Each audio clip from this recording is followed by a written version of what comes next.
시청자 여러분 안녕하십니까? 교과서의 친일파들 오늘 첫 시간입니다. 제가 사실 이 방송을 기획을 했던 이유가 저희가 학교 다닐 때 배웠던 애국지사인 줄 알았고 독립운동가인 줄 알았는데 알고 봤더니 친일파인 거예요. 너무 억울했어요. 그래서 언젠가는 이런 방송을 한번 하고 싶었거든요. 자, 그래서 오늘 첫 방송입니다. 오늘 우리 광복회 고문 변호사이신 정철승 변호사님 나오셨습니다. 안녕하세요. 네, 안녕하세요. 반갑습니다. 정철승입니다. 네, 그리고 음악인 작곡가 우리 김정희 선생님 나오셨습니다. 안녕하세요. 예, 안녕하세요. 반갑습니다. 네, 변호사님도 애국지사의 자손이신 거죠? 예, 저희 할아버지가 독립운동을 하셨죠. 할아버지요. 네. 네. 할아버님에 대해서 잠깐 소개 좀 해주시죠.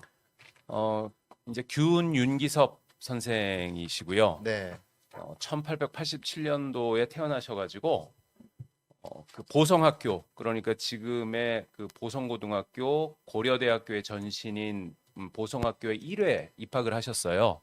그래서 이제 수석으로 졸업을 하시고 졸업하자마자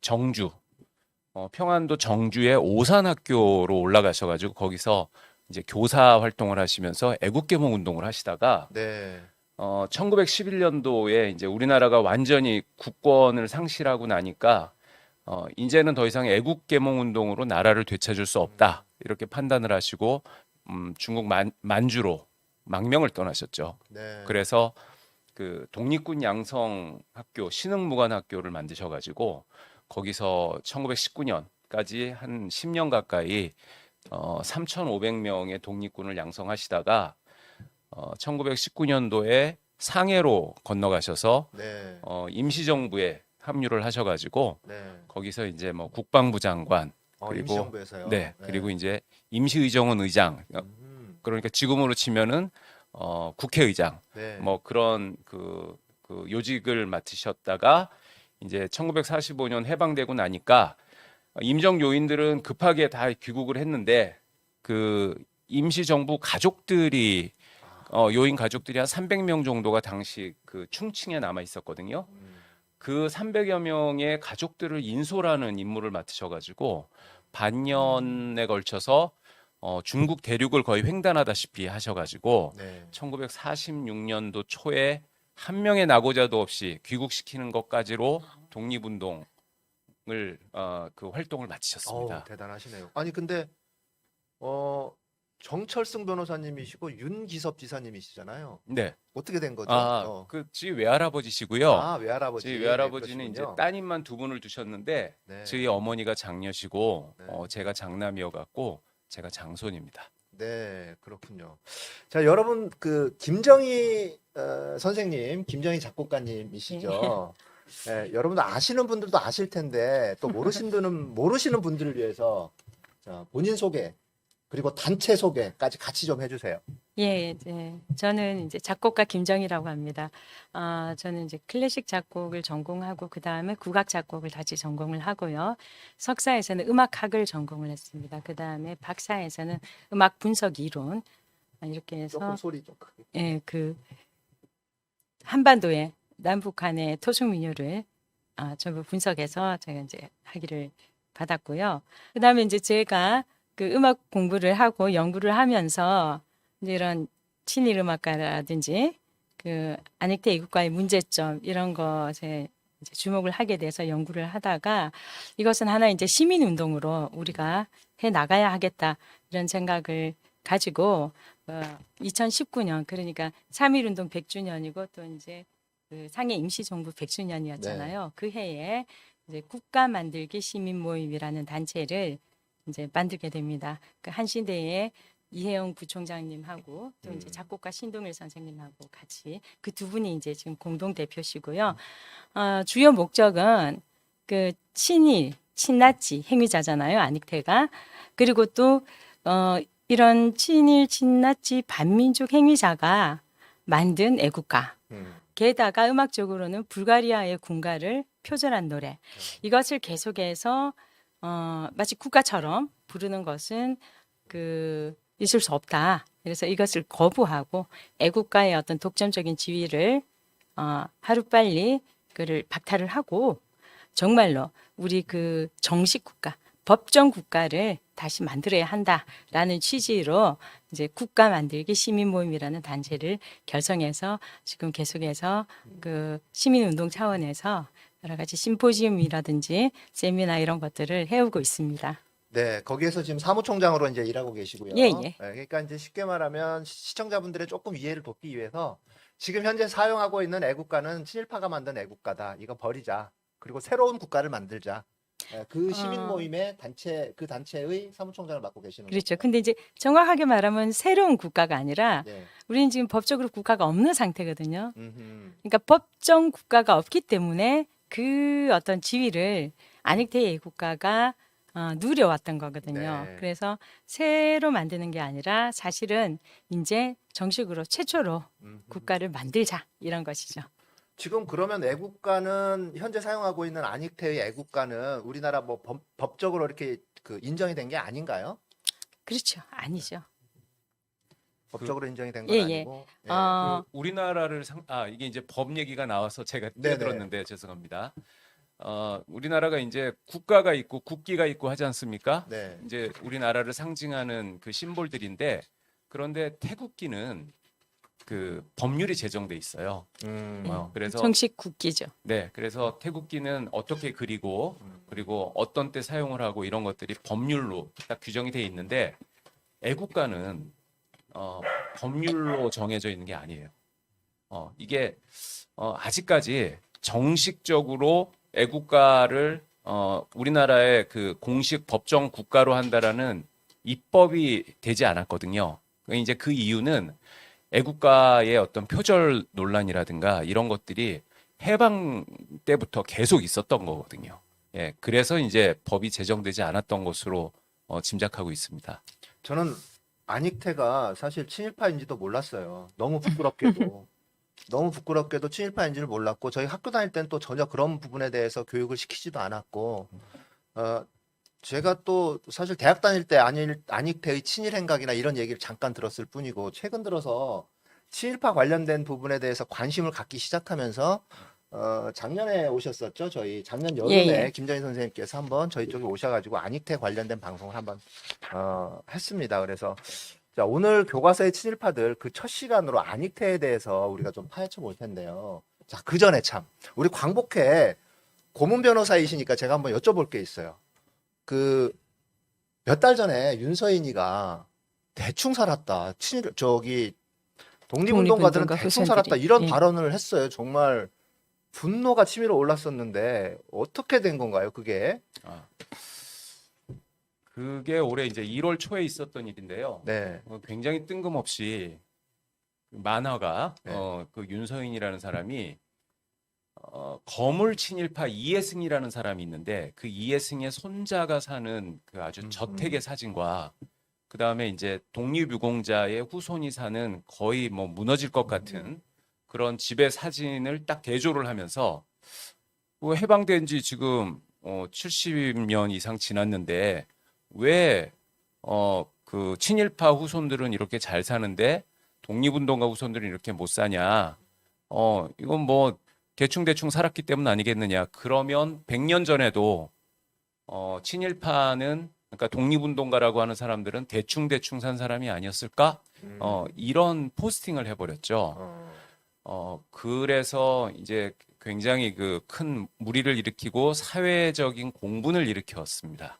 그런 사건이 있었죠. 네네.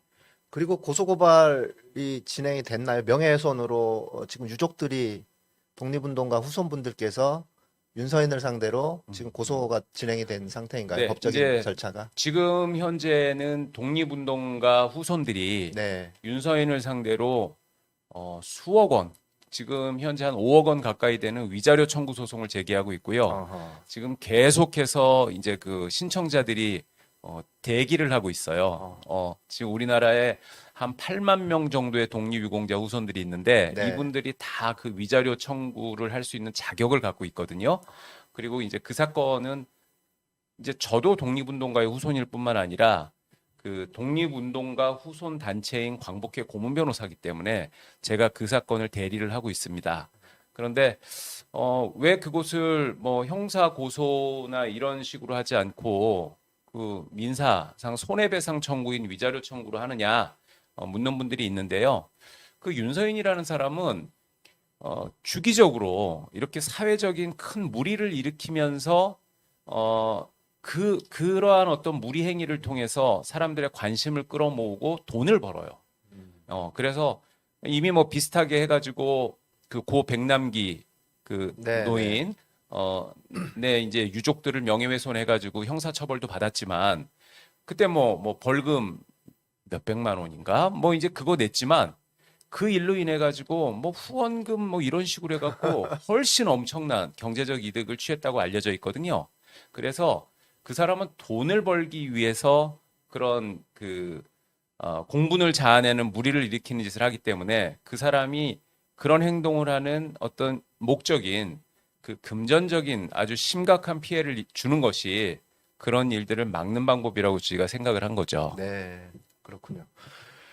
자, 이제 안익태 관련된 방송으로 이제 본격적으로 이제 들어가면서요. 작년에 그 광복절 기념식에서 우리 김원웅 회장님께서 안익태 관련된 발언을 하셨어요. 충격적인 발언을 하셨죠. 네. 그 발언의 내용이 어떤 거였죠? 소개 좀 해주세요. 네.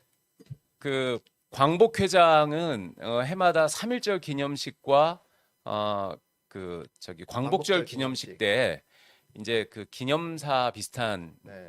그 연설을 하시는데 그런데 그 최초로 그런 국가 공식 행사 자리에서 모든 국민들이 이제 그 애국가 작곡가이고 또 애국자로 알고 있는 안익태 씨에 대해서 안익태 씨는 1940년도에 독일에서 생활하면서 그 친일뿐만 아니라 친나치 행각을 한 그런 반역자다. 네. 그리고 세상에 어느 나라도 그런 반역자가 만든 국가라고 부르는 나라는 없고 그리고 그 애국가라고 하는 것도 그것도 불가리아의 군가를 표절한 것이고 또 뿐만 아니라 그 애국가를 또 일본을 찬양하는 또 그러한 음악으로 막 변개했다가 다시 해방 후에 다시 애국가 그 국가로 만들고 하는 그런 표절 행위를 일삼았다라는 폭탄 발언을 해버리셨죠. 네네.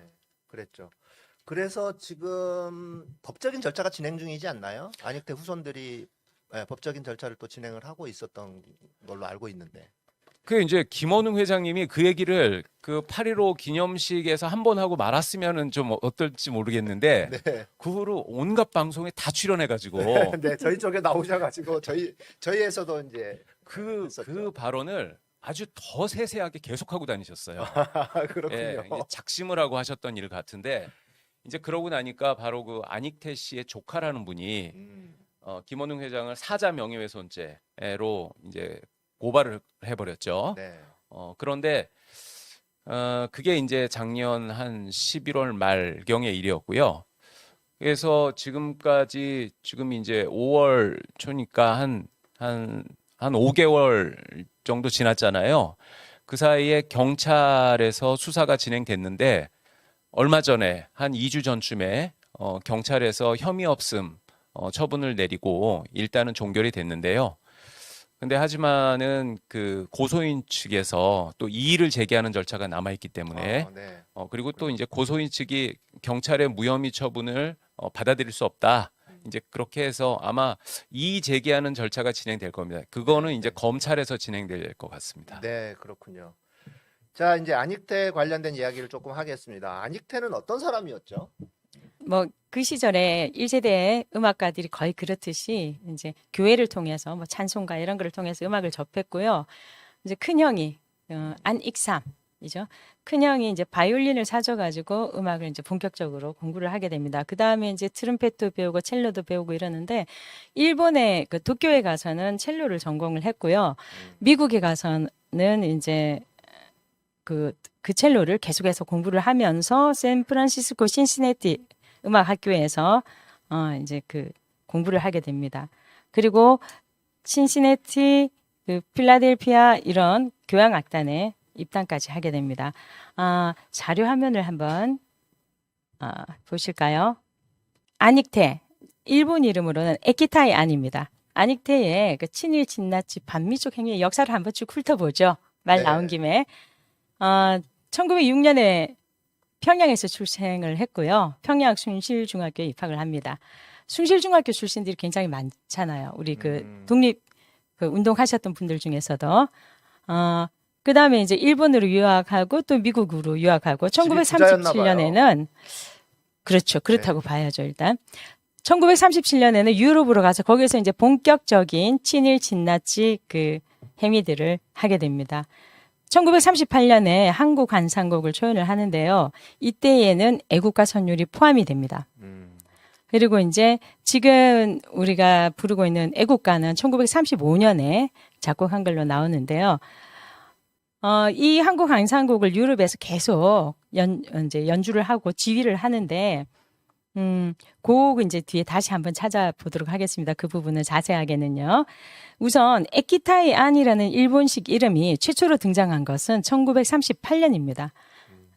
헝가리의 리스트 음악학원에 가요. 거기에 가는데 이제 이게 일본 공사관이 추천을 해서 가게 되거든요. 그러니까 유럽에서 공부를 하려고 이제 거기가 이제 클래식의 본고장이니까요. 그런데 거기는 이제 가을 학기 시작이니까 1938년, 39년 요렇게 1년 학기 동안의 등록 서류에 처음에는 안익태라고 돼 있어요. 근데 출생 연도를 보시면 1911년으로 돼 있어요. 그러니까 5살 어리게 속여요.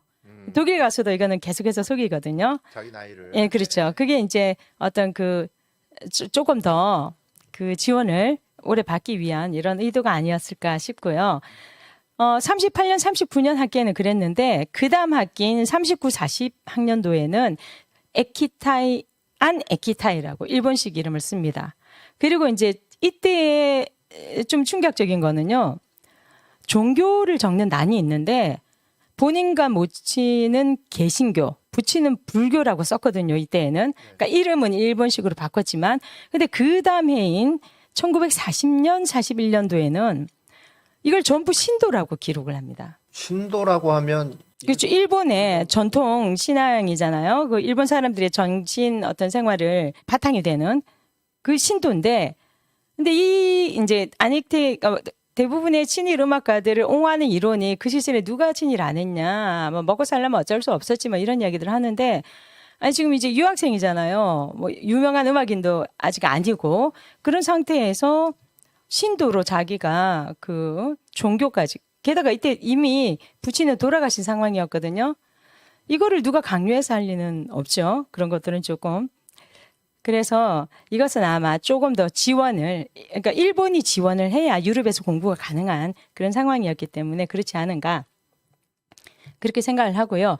1940년에서 46년까지 뭐 헝가리, 이탈리아, 유고슬라비아, 불가리아 등등 이런 거 유럽 등지에서 이런 에텐라쿠, 한국 강상곡 이런 여러 가지 곡들을 공연을 하는데, 그 뒤에 보시면 쿄쿠토, 이게 극동이라는 일본 말이죠. 만주국, 토화는 동화입니다. 대동화 뭐 이렇게 할 때 동화요. 이런 곡들을 연주를 하는데 뒤에 이 세 곡은 사실은 한국 한상곡을 그 살짝 바꾼 겁니다. 그러니까 자기 표절처럼. 가장 많이 지휘한 곡이 에텐라쿠입니다. 이 곡은 일본의 궁중음악 가가쿠라고 합니다. 악. 이 중에 이제 에텐라쿠라는 곡이 있어요. 그거를 그냥 그대로 활용한 곡입니다. 이게 가장 많이 지휘했고요.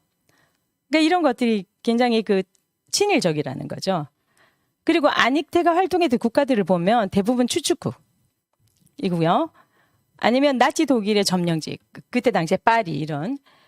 그다음에 이제 스페인은 이제 그 추축국에 가입은 안 했지만 프랑코 독재 시절이라서 나치하고 예, 가깝죠. 그 추축국과 가까웠죠. 추축국 편이었죠. 그러니까 결국은 일본과 가까운 유럽 나라들에서 이제 친일 음악 위주로 활동을 했다, 이렇게 되는 거죠. 자, 이제 여기서 주목되는 것이 1940년도에 루마리아 부쿠레슈트에서 교쿠토 연주하는 프로그램이 남아있어요. 그러니까 자료가 굉장히 부족한데 이 프로그램이 확인이 되는데 여기에서는 애국가가 포함된 4장의 선율이 생략이 됩니다. 애국가가 없어져요. 이제 나중에 들어보시겠는데 그 애국가 일부 선율이 들어가거든요. 합창 부분에. 근데 그게 이제 38년에 초연될 때는 기악으로 이 선율이 들어갔는데 40년대에 빠진 게 프로그램에서 확인이 됩니다. 근데 이게 이때 빠진 게 아니라 이미 1940년도 10월에 그러니까 한 달 채 못 전에 한 보름 전에 불가리아 소피아에서도 교쿠토가 연주됐거든요. 이때 최초로 연주되거든요. 교쿠토라는 이름으로는 이때 이미 빠진 것으로 봐야 됩니다. 그런데 이제 제가 추정하기는 이때 사악장에 있던 애국가 선율이 불가리아 군가의 그 오도브루잔스키 크라이 그 도입부하고 거의 똑같다고 됐지 않습니까? 그러면 들으면 저기 불가리아 사람들이 당연히 알겠죠. 저거 우리 군가하고 우리가 완전 표절했네. 너무 예. 너무 똑같다. 어떻게 된가 이렇게 될 거니까 빠질 수밖에 없었던 거죠. 일부러 빼고 연주를 그렇죠. 그래서 제가 생각할 때는 분명히 이때 그런 이유로 애국가 선율을 뺐을 것이다. 라고 생각을 하고요. 그 다음에 41년에는 그 루마니아에서 그때 이제 루마니아 시각으로는 11월 2일인데 일본 시각으로는 이게 11월 3일이고 이때가 명치절이거든요. 그 천황의 생일 뭐 네. 이런 거잖아요. 그죠? 일본의 명절. 예. 이때 일본 공사관에서 이제 의식을 거행을 하는데 기묘가요 제창할 때 아닉테가 피아노를 반주를 합니다. 그리고 이날 에하라 고이치하고 처음 만나요. 에하라 고이치는 다시 또 볼 텐데 그리고 이날 오후에 에텐라쿠하고 교쿠토를 지휘를 합니다. 그리고 42년에는 그 오스트리아에서 비엔나에서 슈트라우스가 작곡한 일본 축전곡을 이제 재연을 하는데 지휘를 하는데요. 이게 뭐냐면 일본 위촉을 한 겁니다. 슈트라우스한테. 대일본 제국 2600년 기념 축전 음악이에요. 요 대일본 제국 2600년과 관련해서는 나중에 이제 그 다음 편에 또 제가 이제 언급을 할 일이 있습니다. 기억을 해 주시고요. 이때 슈트라우스가 자기 악보에다가 친필로 이렇게 씁니다. 삼가 천황폐하께 최고의 공경심을 담아 헌정하나이다. 예. 왜 그러냐면은 어마어마한 돈을 받았거든요. 그렇죠. 아니테가 그때 아니요, 슈트라우스가. 슈트라우스라는 당시 독일 최고의 음악가였는데 일본 정부가 2600년 기념 일본 그 음악을 세계 최고의 명성을 가진 그렇죠. 그런 음악가한테 어마어마한 돈을 주면서 만들어 달라고 의뢰를 했던 거예요. 그러니까 당연히 슈트라우스는 엄청난 존경을 담아서 그렇죠. 물 주니까. 그 음악을 납품하는 예. 게 당연하죠. 이게 이제 독일 협회. 그러니까 독일과 일본이 이제 연합해서 만든 기관인데 이 지원으로 이 음악회 자체가 성사가 됩니다. 그러니까 이건 친일과 친나치가 다 있는 거죠. 이때 그 일본 제국주의하고 나치하고 친했던 거 우리 다 알지 않습니까? 네네. 그다음에 이제 에하라 고이치에 대해서 제가 잠깐 설명을 해드릴게요. 이 사람 굉장히 아닉테 인생에서 중요한 사람인데요. 나중에 동영상에서도 보실 겁니다. 이 사람 이제 동경제대 법학부를 졸업하고요. 만주국 그 개국 이후에 하얼빈 특별시 부시장을 역임합니다. 그 다음에 독일로 넘어가요. 그래서 주 베를린 만주국 공사관 참사관으로 부임을 하게 됩니다. 그런데 이게 1938년, 그러니까 만주국을 독일이 승인을 해요, 그때. 근데 이 사람이 이제 타이틀은 공사관의 참사관인데, 했던 역할이 뭐냐면 주독 일본 첩보기관의 총책입니다. 그래서 거기서 이제 그 직위를 가지고 주로 경제 무역이라든지 문화 프로파간다, 첩보 이런 업무를 담당을 합니다. 그러니까 스파이죠, 말하자면. 근데 아닉테가 바로 이 사람의 사저에서 1941년 말부터 44년 3월 초까지 2년 남짓을 2년 반 정도를 거기서 살아요. 그러면서 이 사람의 지원을 받아서 활동을 합니다. 그리고 이제 이 북텍사스 대학의 팀 잭슨 교수가 이제 이 관련된 연구를 계속 해왔는데 이때에 그 에하라를 통해서 일본은 왜 731 부대에서 생체 실험을 했잖아요. 네. 하얼빈에 있었잖아요. 하얼빈에 부시장을 했잖아요. 에하라가. 이때의 정보하고 그다음에 독일에서는 아우슈비츠에서 생체 실험이 진행되고 있었잖아요. 이것을 공유를 했을 것이다라고 추정을 합니다. 가장 주요 핵심 인물이었던 에하라 고이치의 그 사주에서 살면서 지원을 받았다. 이것 자체만으로도 이제 충분히 어떤 그 비난받을 만하죠. 그렇죠. 네. 아무 조건 없이 그랬을 리가 없지 그럼요. 않습니까? 예. 네. 그 다음에 이제 1942년에는 그 자료 화면 띄워주시면요. 그 독일 베를린에서 바로 이제 우리가 이제 앞으로 보게 될 그 만주국 동영상에 나오는 바로 그 만주국을 지휘를 합니다. 이게 만주국 건국 10주년 경축 음악회입니다. 근데 이때에 이제 드디어 사악장에 합창이 들어갑니다. 이 합창의 가사를 바로 에하라 고이치가 씁니다. 그 내용이 뭐냐 하면 만주국을 찬양하고요. 추축국 3국, 독일, 이탈리아, 일본 이 3국의 동맹을 다짐하는 그런 내용입니다. 그래서 이런 이제 활동들에 힘입어 가지고 그 이듬해인 1943년에는 제국음악원 회원증을 받습니다. 이 제국음악원이라는 데는 나치의 그 괴벨스 아시죠? 네. 괴벨스 없이 히틀러 없다 이런 말 우리 알잖아요. 그 지금도 문화 프로파간다 쪽에서는 거의 괴벨스가 지금도 교과서처럼 활용이 됩니다. 대중의 심리를 너무나 이 사람은 그 문화 예술을 활용하는 그 방법에 대해서 너무나 천재적이에요. 그래서 히틀러도 선거를 통해 가지고 권력을 장악했잖아요. 그 1등 공신인데 바로 이 괴벨스가 총재로 있습니다. 그 총재로 있는 제국문화원의 산하 기관이죠. 그러니까 나치의 프로파간다의 가장 핵심 본부라고 할 수 있는 거죠. 여기에 회원증을 발급받는 거죠. 일각에서는 이거를 가지고 뭐 그때 유럽에서 활동하려면 하고 다 뭐 그럼 받아야지 줬다 뭐 이렇게 하는데 그렇지 않습니다. 안익대밖에 없거든요. 아마 우리나라 음악가는. 한국 사람으로는 유일하게 그렇죠. 유일하게 에키타이안이 네. 그 당시 나치 독일의 그렇죠. 그 제국 음악원인가요?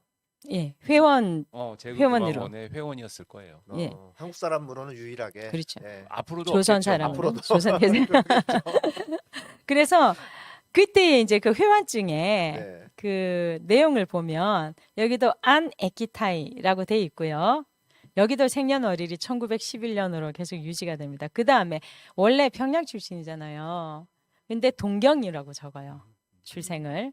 국적은 뭐 당연히 일본이고 그때 우리가 식민지였으니까. 그리고 이제 뭐 제국 영역 내에서 근로 허가를 부여한다. 그러니까 네가 음악 활동을 해서 돈 버는 거 우리 허가한다. 이렇게 하면서 정치적 흠결이 없다. 그러니까 얘는 이제 뭐 이념이나 이런 거에 문제가 없다. 나치의 그 어떤 이념과 부합한다. 뭐 이런 의미가 되겠죠. 이것을 발급받고 그 다음 해인 이제 1944년에는 그 프랑스 파리에서 베토벤 축제가 열리는데 그때에 그 지휘를 합니다. 베토벤 곡을 지휘를 하는데 히틀러 생일 당일하고 그 전날은 카라얀이 하고요. 그 다음 날 이제 아닉테가 하죠. 그런데 이때는 이미 사실 독일이 패망이 짙어갈 때거든요. 1944년에 노르망디 상륙 작전이 감행이 되잖아요. 6월 달에. 네, 6월 6일에. 네. 그러니까 이제 눈치가 빠르잖아요, 아닉테가. 그러니까 바로 도망을 갑니다. 스페인으로. 왜냐하면 스페인은 그때 추축국은 아니었고 여러모로 이제 스페인이 가장 도망가기가 좋은 여건이었기 때문에 글로 가서 그때 당시 이제 스페인은 프랑코 독재 그렇죠. 거죠. 네. 예. 그리로 가가지고 이제 바르셀로나에서 또 에텐라크, 항곡, 강상곡 이런 것들을 연주를 합니다. 이때는 이제 합창 부분이 빠졌어요. 근데 이걸 음악학자들이 이건 연주상에 합창이 워낙 대규모라서 어려워서 뭐 그렇다 이런 이제 또 쉴드를 치는 분들이 계신데 이때부터는 이제 만주곡을 찬양하는 내용을 부를 수가 없게 된 거죠. 네. 왜냐하면 졌잖아요. 독일도 지고 일본도 그렇죠. 졌으니까. 그리고 46년에 로리타 탈라베라라는 그 스페인 여성하고 결혼을 해서 마요르카에 정착해서 거기에 오케스트라의 상임 지휘자로 취임을 합니다. 그러면 아닉테가 우리가 이제 배워왔듯이 엉터리로 배워왔듯이 진짜 애국자였으면 해방이 됐는데 어디로 가야 됩니까? 귀국을 당연히 해야죠. 귀국해야죠. 와야죠. 그죠? 그리고 뭐 아버님은 돌아가셨지만은 모친과 그렇죠. 형제들이 다 살고 있었거든요. 가족이 다 예. 있었거든요. 그런데 안 와요.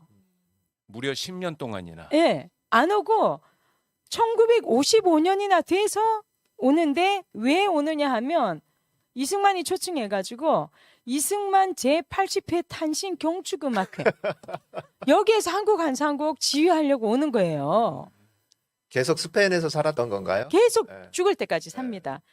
그러면서 이때에 드디어 만주국의 그 합창이 있었던 사학장에다가 드디어 이제 애국적인 노랫말을 얹어가지고 다시 하는 거예요. 이게 아주 정말 그 파렴치한 그 행위인 거죠. 바로 이 가사가 어떻게 나왔냐 하면 1954년에 이 사람이 습작 노트라는 게 있어요. 습작 노트. 예, 안익태의 습작 노트에 보면 그 뒷부분에 자필로 그 가사 초안이 나옵니다. 그래서 55년에 문화 포장을 받습니다. 공부처로부터. 그리고 60년에 다시 와서 또 한국한상곡을 기념하고요. 이승만 생일에. 아, 참. 예. 그 55년도에 이승만 그 대통령 80주년. 80주년. 예, 예. 그 음악회 지휘를 하고 난 다음에 무슨 뭐 문화 포장을 받잖아요. 네. 예, 예. 근데 최근에 확인된 사실인데 모든 훈포장은 왜 수여를 했는지 사유가 그게 예, 예. 기록되게 돼 있어요. 그런데 최근에 그러면 55년도에 도대체 그걸 왜 받았는가 그걸 확인을 해봤는데 사유가 공란이에요. 사유가 없어요? 사유가 없어요. 이런 말도 안 되는. 그리고 이제 조금 이따 또 말씀하시겠는데 네. 박정희 대통령 때도 한 번 예. 또 훈장을 받거든요. 네. 그게 1962년. 62년이죠. 예. 그것도 사유가 없어요. 사유가 없이 그냥 그 훈장만 받는 거예요? 네. 네. 그래서 안익태 씨가 받은 두 건의 훈포장은 사유가 없는 훈포장입니다. 아니 심지어 초등학교에서 상을 받을 때도 사유가 분명히 그렇죠. 있잖아요. 표창장도 그렇고. 국가에서 훈장을 주거나 포장을 주는데 이게 사유가 없다는 건 말이 안 되는 거 아닌가요? 아니 근데 이해는 되는 게 예. 대통령 뭐 80회 생일날 예. 음악을 연주했다라는 사유로 포장을 주려니까 좀 민망했어. 사유를 남기기가 그렇죠. 좀 그렇죠.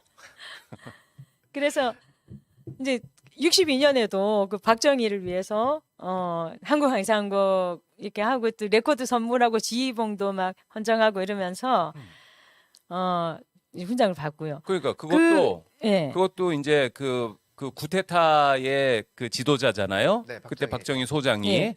그런데 세계적인 음악가, 애국가를 작곡한 사람이 그 사람을 위해서 음악회를 막 이렇게 진행을 하고 막 지지하는 성명도 발표하고 하잖아요. 예. 그 그럼 음악회 그 공로로 훈장을 그렇죠. 준다라는 기록을 어떻게 남겨요? 그 음악회 어. 그 제목 자체가 5.16 돌맞이 축하 음악회예요. 아주 노골적이죠. 예, 그렇죠. 5.16 쿠데타 예. 1주년 기념이네요. 근데 이때에 또 에피소드가 있는데 이게 이제 한국한상곡을 연주하다가 단원이 실수를 하니까 연주를 중단을 시킨 거예요. 안익태가 지휘하다가 이런 일 진짜 거의 세계사에도 드물거든요. 네. 아니 그러면은요. 그걸로 끝내버렸어요? 아니 그리고 막 단원들을 막 이제 뭐라 그러고 혼내키고 예. 연주를 중단시키고 그 자리에서 예, 연주 중에 그 객석에 관중들도 있었을 거 아니에요. 그러니까요. 그러니까 좀 아나무인인 거죠. 네, 그렇죠. 네. 그리고 굉장히 요즘 좀- 같았으면은 그거는 아주 네. 슈퍼 갑질이잖아요. 그거. 그렇죠. 그리고 있을 수 없는 일이죠. 5.16 기념 1주년 기념음악회에 거기 박정희가 안 나왔나요? 안 나왔을 리가 있나요? 있겠죠. 박정희가 나왔음에도 불구하고 그건 뭐 자세한 상황까지는 제가 모르겠는데 네네, 아무튼. 하여튼 그런 에피소드가 있어서 기사화됐고요. 네. 이때에 이제 안익태가 줄기차게 유럽에서도 자기 꿈이 뭐였냐면 베토벤의 합창하고 같이 연주하자 이걸 계속 자기가 원해왔는데 한 번도 된 적이 없어요. 베토벤 그 교향곡 9번 합창 교향곡이 67분 정도 돼요. 이거 같이 하는 것 자체도 굉장히 힘들 뿐만 아니라 사실 좀 가소롭잖아요. 유럽 최고의 작품으로 꼽는 작품가 이제 애송이 작곡가가 같이 자기 작품을 올리겠다. 근데 바로 이때에 그 꿈을 이루는 거죠. 5.18 축하음악회에서. 그래서 자기 합창을- 마음대로 할 수 있는 거니까. 예. 그런데 네. 그때에도 너무나 여러 가지 이제 현실적인 여건이 굉장히 열악해가지고 사악장만 같이 아, 했던 거죠. 합창 부분만. 그리고 이제 지금 이제 해방 후의 행적들을 말씀드리고 있는데, 이제 이런저런 이런 이제 안익태의 성격적인 면하고 굉장히 좀 독선적이고 오만하고 이런 것들 때문에 국내 음악인들하고 항상 이렇게 불화가 좀 많이 컸어요. 이런 와중에 이제 터진 것이 이제 그 서울 국제음악제가 진행이 되면서 계속 불화가 커졌는데 1964년에 3회 때 이게 이제 폭발을 한 거예요. 그러면서 이제 자기가 초청한 연주자들하고도 트러블이 막 있게 되는데 이때에 불가리아 대생의 피터 니콜로프라는 지휘자가 기자회견 중에 그 안익태 애국가 우리 군각 표절한 거다 하고 이제 폭로를 해버립니다. 그래서 이때에 처음으로 표절 문제가 제기가 됩니다. 1964년. 예, 예. 그런데 이제 이게 되고 그다음에 이때에 이제 안익태도 자기도 이제 충격을 많이 받은 거죠. 그래서 좀 이제 지병이 악화가 되고 이러면서 그다음 해에 이제 사망하게 됩니다. 사망한 다음에 1965년 9월에 사망하는데 그다음 달에 문화훈장 대통령장을 추서를 합니다.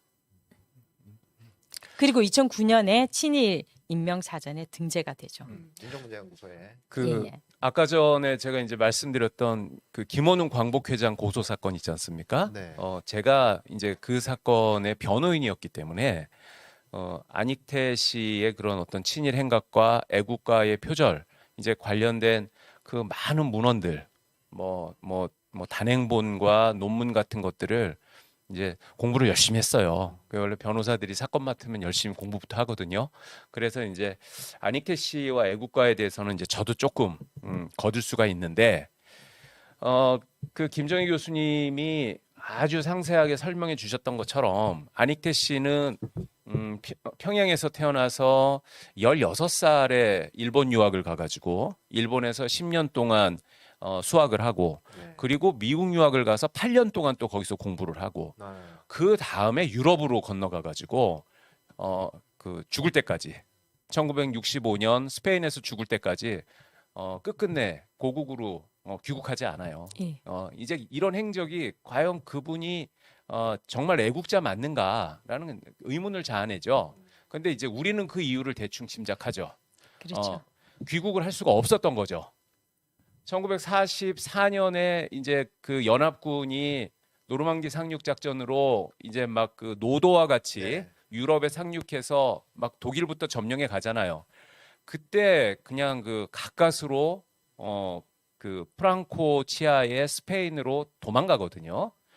근데 이제 프랑코 스페인은 프랑코 장군이 스페인 내전을 할 때 그때 히틀러의 나치 독일이 엄청 도와줘 갖고 네, 정권을 잡았던 사정이 있잖아요.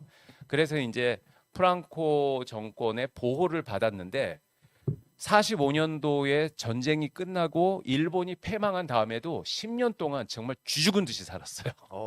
그리고 그때 무슨 짓을 하냐면 자기가 작곡했던 그 악보들을 다 없애요. 아, 네. 악보를 다 없애버려. 그러니까 그 증거들을.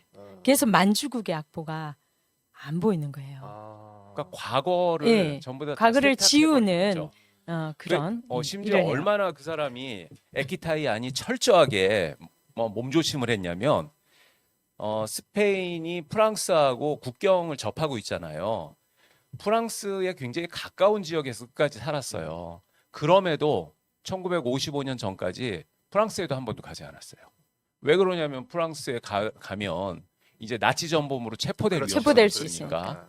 그러다가 이제 55년도에 이제 안전해졌다라는 생각이 한국 전쟁도 판단이 끝나고. 드니까, 한국 전쟁이 끝나고 이제 그때는 그 냉전이 굉장히 심화되던 때였기 때문에 이제 나치 전범의 어떤 책임을 추궁하는 것이 이제는 좀 약해졌다라는 생각이 들었던 것 같아요. 그리고 이제 우리나라에서도 당시 국내 상황 같은 경우에는 뭐 반민특위나 이런 것들 뭐 아예 가동도 못했었고 그다음에 그렇죠. 친일 문제가 네. 언급될 수 있는 상황도 아니었잖아요 당시에. 6.25가 끝난 달이었잖아요. 그렇죠. 예. 예, 그래서 그때는 그때는 이제 반공 뭐 이제 이런 일변도 그렇죠. 있기 아. 때문에 본인이 들어왔는데 이게 굉장히 좀 역설적인 게 뭐냐면은 한국은 그래도 55년도에 들어오고 그 다음에 이제 62년도인가요? 예, 박정희 때. 박정희 때 네. 그때 또 이제 한번 와서 하고 뭐 그리고 나서 한국은 자주 들어오지 않았어요. 그런데 일본은 거의 해마다 자기 죽는 그 해까지도 해마다 일본에 가가지고 음악회를 전국 그 순회 공연 음악회를 지휘하고 그랬습니다. 아, 그랬어요. 예. 근데 62년부터는 해마다 오기는 했어요. 62 서울 년부터. 국제음악제 네, 때문에. 예. 그런데 여기서 참 재밌는 아주 흥미로운 사실이 있는데 아까 전에 에하라 고이치라는 네네, 에하라 자가 고이치. 나오죠. 에하라 고이치 집에서 베를린에서 2년 6개월간을 그 집에서 기숙을 하거든요. 네. 그 대단히 큰 신세를 졌죠. 그런데 에하라 고이치가 당시 유럽 주재 일본 스파이 총책이었다라는 사실은 이제 2차 대전 네. 후에 그 기밀 문서가 해제돼 갖고 밝혀졌는데 왜 안익태가 그 사람한테 그렇게 신세를 졌느냐의 이유에 대해서 그 안익태 씨 에키타이 안을 굉장히 좀 이렇게 그 뭐라고 할까요? 좀 두둔하는 사람들 입장에서는 에하라 고이치의 동생이 그 안익태 씨하고 일본 그 음악학교 동문이기 때문에 자기 동생 동문이었어요. 생각 때문에 그렇게 이제 뭐 해줬다 뭐 이렇게 얘기를 하는데 그거는 뭐 말도 안 되죠 상식적으로. 네, 그러게요. 동생 친구도 아니고 네. 동생이랑 같은 학교 출신이라는 이유로 스파이 총책이 네. 최고의 보안을 유지해야 될 자기 집에 음. 어떻게 생면부지 사람을 2년 6개월이나 살게 해요. 그런데 뭐 좋아요. 그러면은 그 말이 사실이라고 쳐요. 그러면 2년 6개월이나 그렇게 신세를 진 에하라 고이치를 매년 그 에키타이 아닉테 씨가 죽을 때까지 매년 일본에 방문했다고 하지 않습니까? 에하라 고이치는 동경제대를 나온 변호사거든요. 그 사람은 1969년도에 동경에서 죽어요.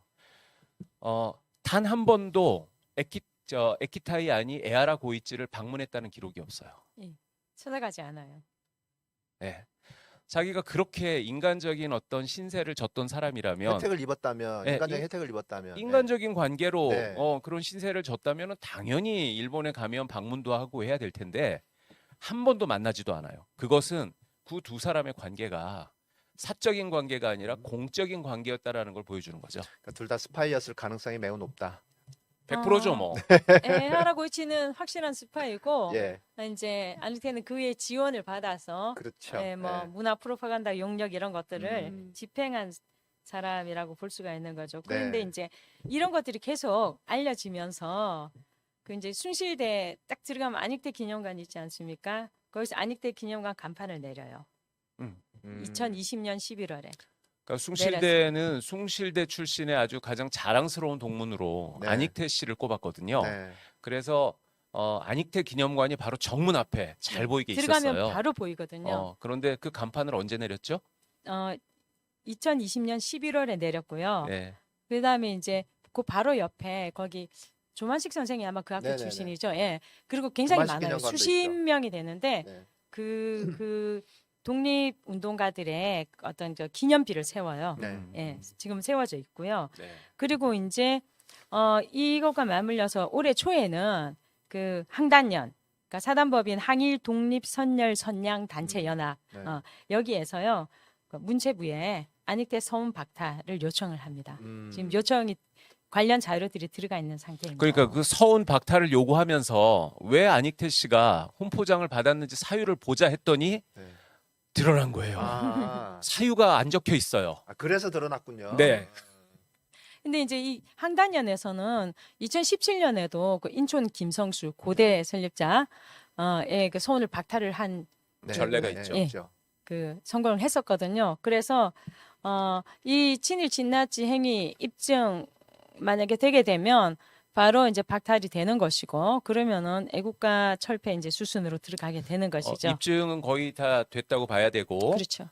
됐기 때문에 그 수사기관에서 그 김원웅 광복회장의 그 사자 명예훼손죄의 쟁점은 안익태 씨가 과연 그 친일 친나치 행각을 했느냐라는 여부였거든요. 예, 예. 그리고 이제 뭐 조금 이따 말씀드리는 애국가의 표절 여부도 쟁점이었는데 그게 사실이 아니라고 말할 수 없다라는 이유로 무혐의 처분이 내려진 거죠. 아하. 뭐 사실 이런 얘기도 있어요. 사실 그 부분에 대해서 제가 동의하는 건 아닌데 뭐 예술의 예. 자율성이라는 그런 예. 부분으로 뭐 문화예술인들의 당시의 활동에 대해서는 뭐 인정을 해주자라는 그런 주장도 있어요. 저는 거기에 동의하지 않지만 그 주장에 대해서는 어떻게 생각하세요? 이제 저는 이제 작곡도 같이 하기 때문에 네. 예술인 패스 카드도 갖고 있거든요. 저도 예술인인데 예. 공연도 이제 매년 여러 네. 번 하고 우선 예술이라는 것이 정의가 인간의 삶과 연관된 모든 주제를 네. 어떤 미적인 방법으로 표현하고 또 소통하는 그것을 이제 예술이라고 하지 않습니까? 그러면 이제 이것이 인간의 마음, 정신, 영혼 이런 거에 어떤 영양소, 윤활유 이런 역할을 하는 그런 활동인데요. 그렇기 때문에 예술이라는 것은 예술가가 어떤 생각을 하는가, 어떤 감정을 가지고 있는가 이걸 표현하게 되는 거죠.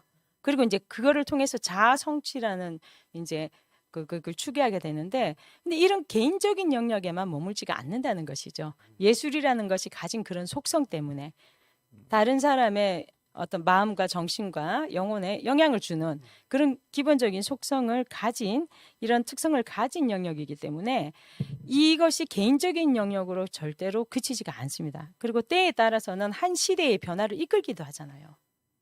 그죠? 우리가 그 어떤 그 세계적인 세계사를 바꾼 혁명의 순간에 항상 노래가 있었잖아요. 라 마르세이즈 이런 거. 그죠?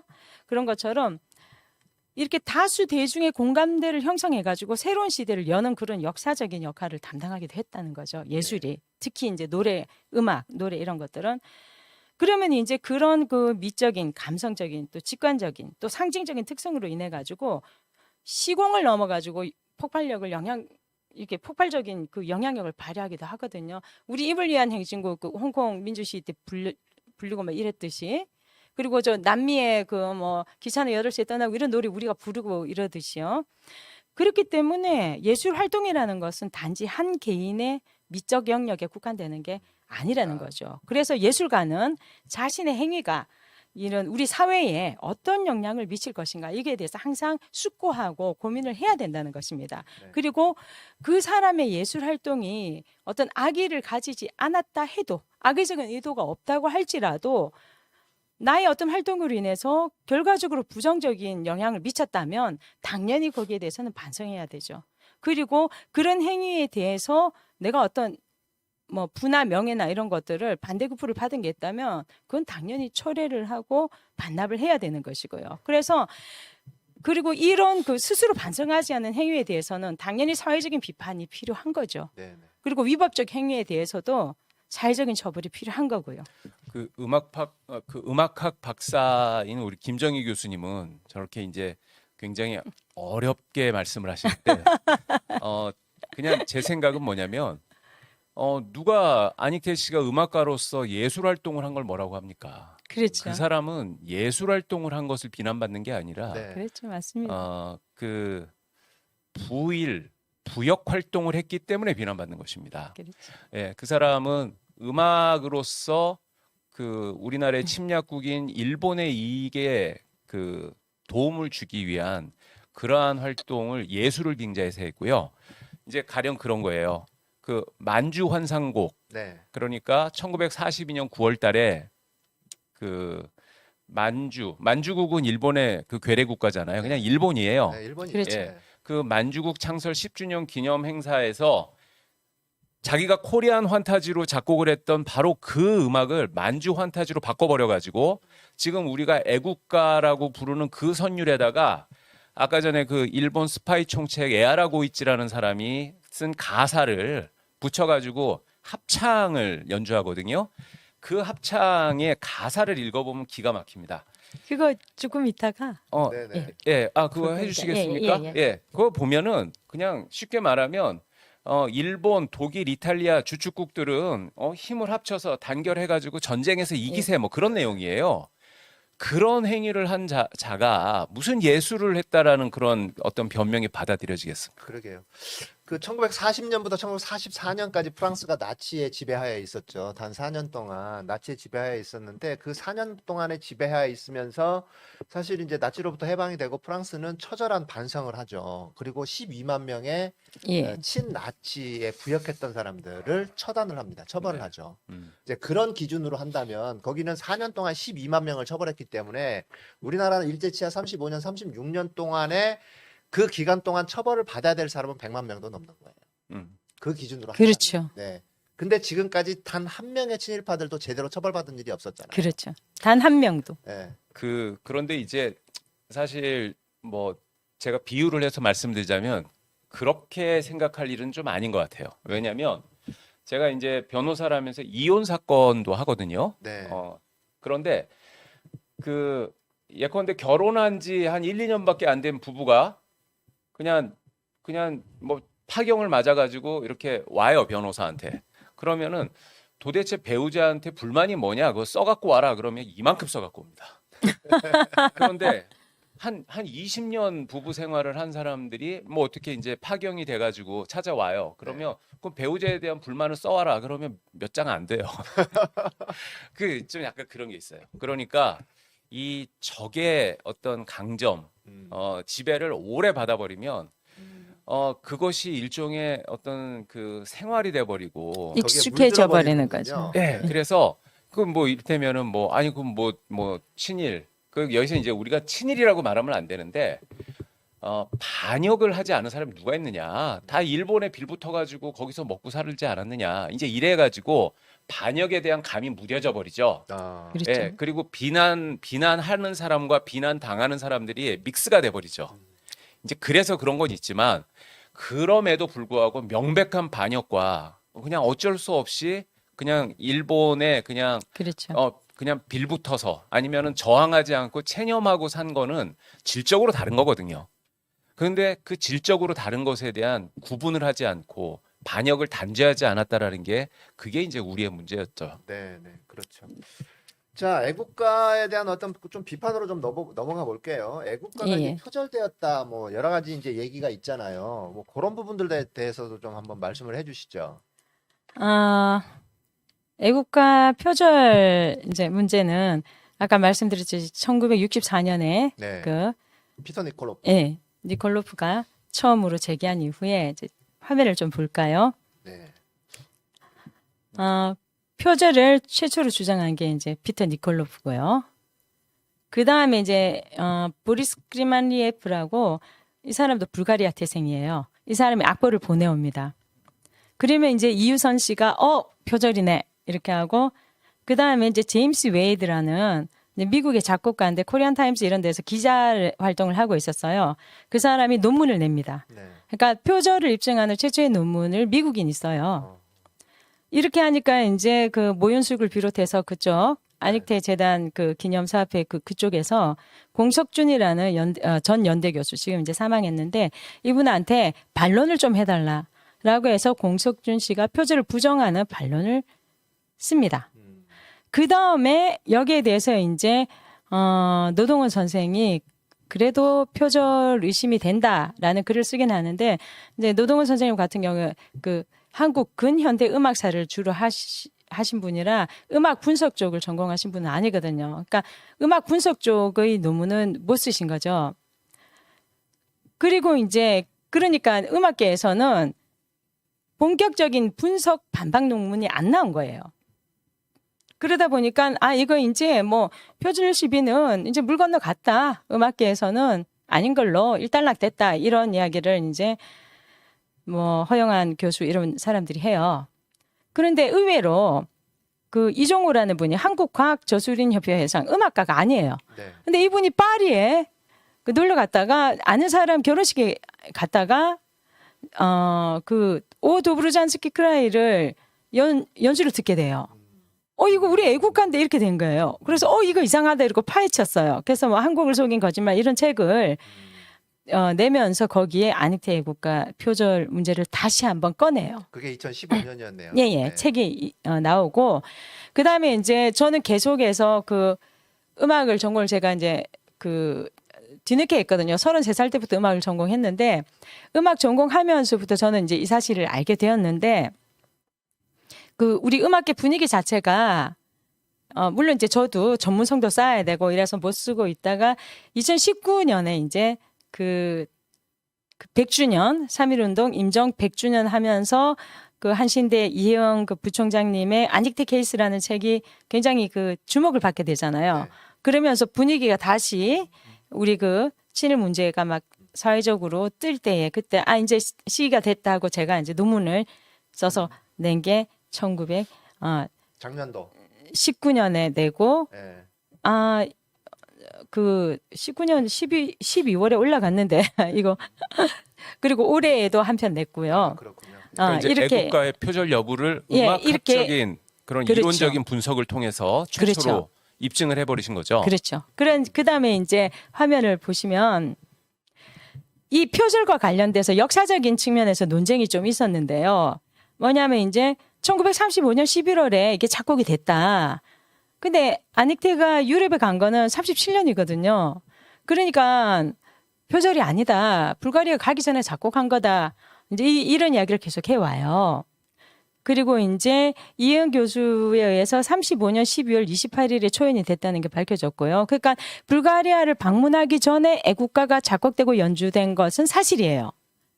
그런데 공석준의 아까 그 공석준 그 표절이 아니다라는 주장 논문에서도 독보 즉 악보를 읽고 참고를 했는지는 뭐 확인이 안 된다 이렇게 이야기를 하거든요. 왜냐하면 요 그 김경래 씨라고 있어요. 안익태 평전을 이렇게 비슷비슷하게 여러 권 쓴 분인데 거기에 어떻게 쓰냐면 필라델피아의 커티스 음악학원에서 작곡을 공부할 무렵에 그는 무려 40여 개국의 국가를 수집해서 연구에 착수했다. 뿐만 아니라 세계 각국의 민요, 가곡, 성가곡 전부 모아가지고 애국가 작곡을 위한 기초 자료로 삼았다라고 그 책에 나와 있어요. 근데 불가리아의 그 오드 우르잔스키 크라이는 지금도 즐겨 연주되는 곡이거든요. 그것을 충분히 접했을 개연성이 있는 거죠. 그래서 이제 음악적으로 제가 보여드릴게요.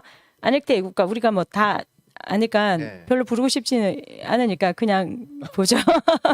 동해물과 백두산이 마르고 다 닳도록 알고 이게 있는 노래니까. 이 선율이 A라고 하면 네. 하느님이 보호하사 우리나라 만세 이게 B입니다. 네. 그다음에 무궁화 삼천리 화려강산 C고요. 대한 사람 대한으로 길이 보존하세요. 이거는 두 번째 줄하고 똑같습니다. 그래서 네. B입니다. 그래서 A, B, C, B 이런 구조입니다. 오브르잔스키 크라이 한번 볼게요. 솔, 도, 시, 라, 시, 솔, 도, 도, 레, 레, 미, 파, 미, 레, 도, 시, 솔, 도, 도, 레, 미, 도 여기 이 첫째 줄이 A라면 두 번째 줄이 B입니다. 그 다음에 B가 다시 한번 반복이 돼요. 여기까지가 큰 A라고 하면은요. 그 다음에는 단조로 바뀌어요. 따단 따라라라라라라라란 따라라라라라 이렇게 가기 때문에 이 뒷부분을 들은 사람들이 뭐 앞에만 좀 비슷하네라고 이야기를 하게 되는 거거든요. 근데 그거는 이제 오 도브르잔스키 크라이를 기준으로 할 때는 닮은 게 뭐 절반 정도밖에 안 된다 이거지만 애국가가 기준으로 하게 되면 다르다는 거죠.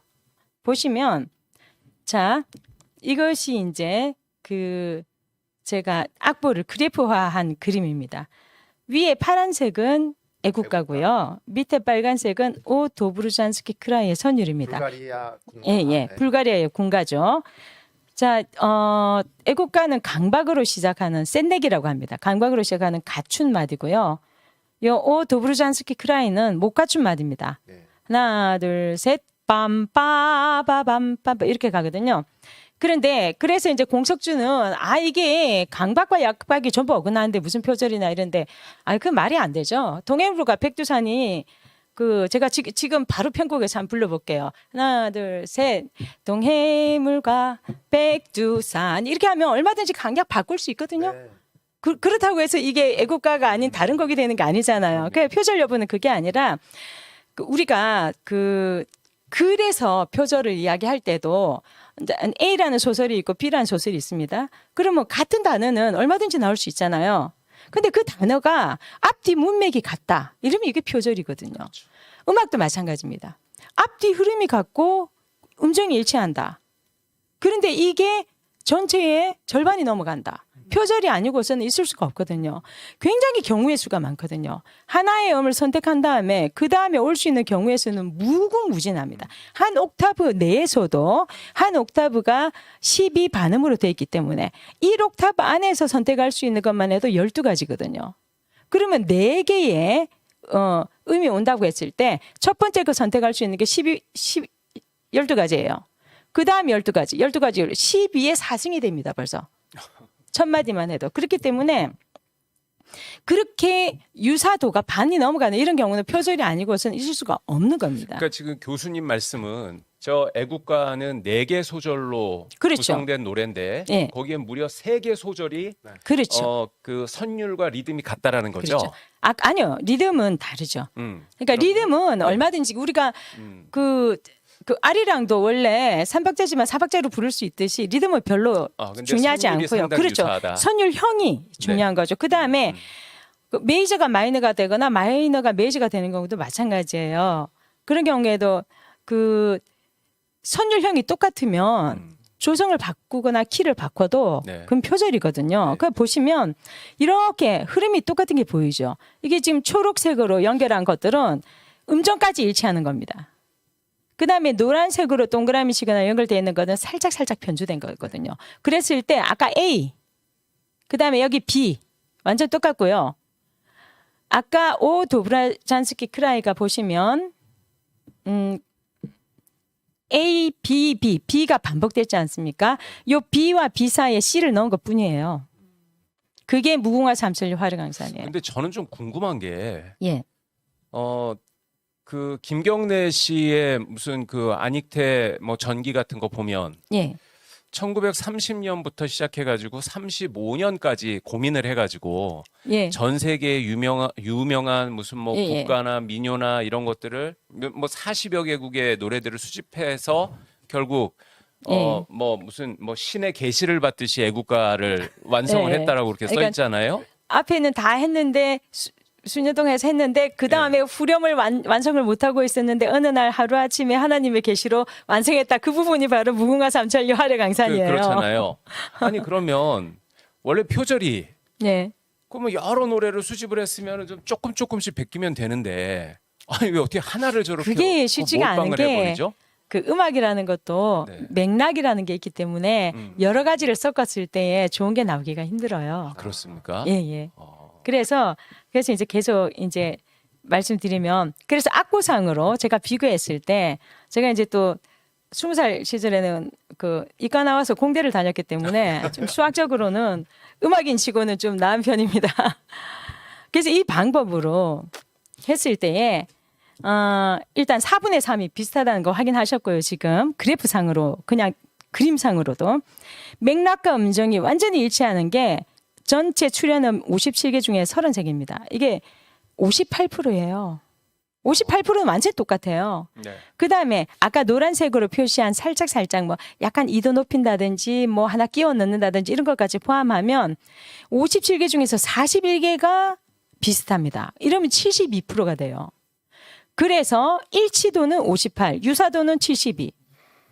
지금 이렇게 유사도가 이렇게 나오는 겁니다. 이것은 표절이 아니고서는 이건 설명할 방법이 없는 거예요. 로또 1등보다도 이거는 훨씬 확률이 더 낮은 거거든요. 저 표절도 유사도가 52%또 58%. 완전히 일치하는 게 58%고요. 58%. 비슷한 것까지 포함하면 72%예요. 이거는 사실 음악을 하는 분들한테는 나올 수 없는 그렇죠. 말인데. 표절이 아니면 근데 우리 불가능한 김정희 거죠. 교수님은 학부 때 전자공학을 전공하셨잖아요. 그러니까 저 퍼센테이지라는 게 나오게 되는 거죠. 그렇겠네요. 네, 김정희 교수님 같은 분도 아마 앞으로 좀 전무후무하지 않을까 생각합니다. 그래서 이 시점에서 도브르잔스키 크라이를 한번 들어볼까요? 네. 자료 한번 그 띄워줘 보시겠어요?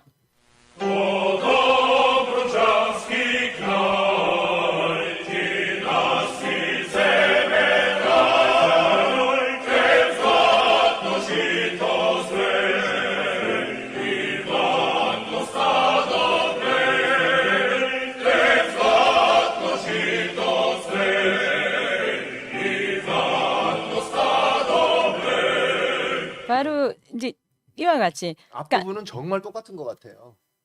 거의 완전히 완전히 똑같죠. 똑같아요. 예. 네. 예. 그다음에 뒷부분도 네. 사실 여기 아까 이제 다시 한번 화면 보여주시면 자 방금 들어보셨다시피 이제 굉장히 비슷하다는 거 아시겠죠? 들으셔도. 그런데 이제 요 두 번째 소절 같은 경우에는 이거 조금 다르지 않냐 이렇게 생각하실 수가 있는데 요 악보를 보시면 미파미레도 시솔도도레미도 이런데 애국가는 솔파미레도 시라 솔미솔도렐레미도 이렇게 가거든요. 그러니까 첫 음의 음고를 살짝 높인 겁니다. 야.